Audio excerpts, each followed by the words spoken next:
В небольшом уютном городке, где все знали друг друга по имени и приветствовали на улицах, жила девочка по имени Лана Милтон.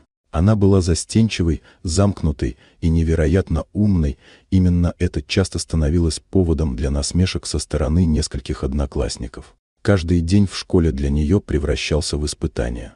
Среди тех, кто особенно активно издевался над Ланой, были трое ребят – Тревор, Алекс и Майла. Они постоянно находили повод задеть ее, высмеивали ее одежду, дразнили из-за книг, которые она читала, и даже забирали ее вещи, чтобы потом смеяться, как она их ищет.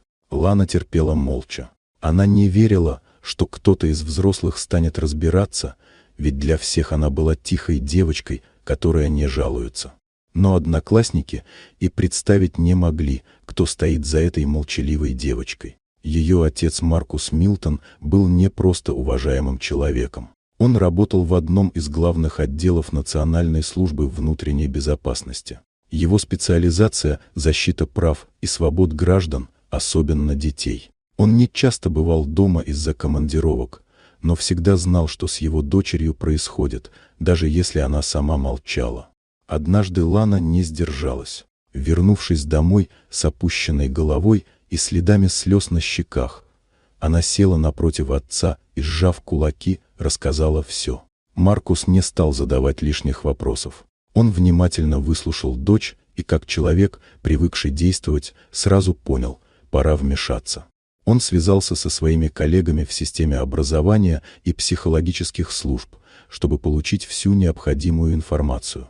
Не называя себя и не упоминая свою должность, он собрал досье на каждого из обидчиков. У него не было цели наказать, он хотел показать, к чему приводит агрессия и безразличие.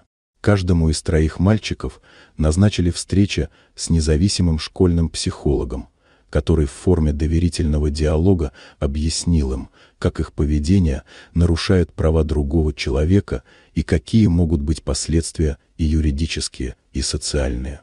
Родителей вызвали в школу, где им открыто рассказали, что происходит с их детьми, как это влияет на репутацию семьи и почему такие шалости на самом деле серьезные сигналы. Но самым большим потрясением для Тревора, Алекса и Майла стало то, когда они узнали, кем был отец Ланы. Они поняли, что стали объектом внимания не просто строгого родителя, а профессионала, способного довести дело до настоящего правового расследования. Это их отрезвило. С этого дня все изменилось. Лану перестали дразнить. Ее стали обходить стороной не с пренебрежением, а с осторожностью и даже уважением. А ее бывшие обидчики начали потихоньку меняться сначала из страха, но позже и по осознанию. Лана почувствовала, как будто с плеч сняли тяжелый груз. Она больше не боялась приходить в школу. У нее появились новые знакомые, и она начала чувствовать себя свободнее.